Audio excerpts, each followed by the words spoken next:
राधाकृष्ण जी के जन्मदिन मनाया जाता है। आप लोग इस दिन कुछ सोचे नहीं क्या? शिक्षकों की एक मर्यादा होती है। माँ बाप के बाद अगर कोई सबसे बड़ी हस्ती होती है तो कौन सी होती है? उस्ताद होते हैं ना। आइए, और ये कहा जाए आपकी तरक्की सिर्फ और सिर्फ की आप उस्ताद को क्या समझते हैं, क्या मर्तबा देते हैं?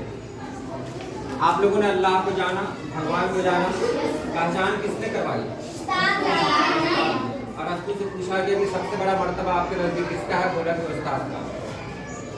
कहा कि फिर वो जिसने आपको पैदा किया, कहा कि पैदा जिसने किया उसकी पहचान मुझे उस्ताद ने दी। ठीक है, उस्ताद के मर्तबे को जाने।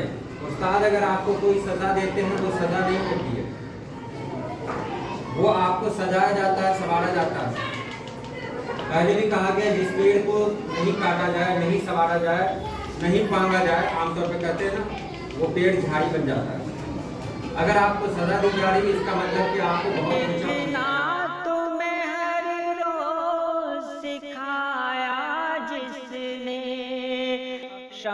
तहजीब की सीने में जलाया जिसने, तुमको हैवान से इंसान बनाया जिसने, उनके एहसान को बेदाद न कहना बच्चों, अपने उस्ताद को जल्लाद न कहना बच्चों।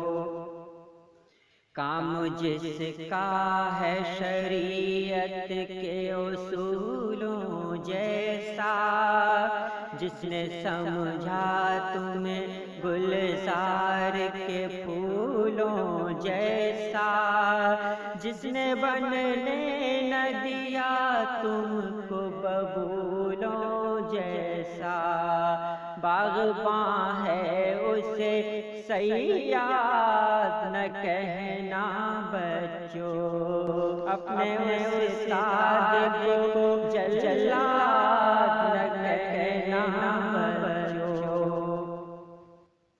अपने शागिर्द पे हर वक्त है शफ़क़त उसकी, इल्म मिलता है तो मिलता है बदौलत उसकी, बेख़िज़ां रहती है हर दौर में जन्नत उसकी, उसको भूले से भी शद्दाद न कहना बच्चों, अपने उस्ताद को जल्लाद न कहना बच्चों।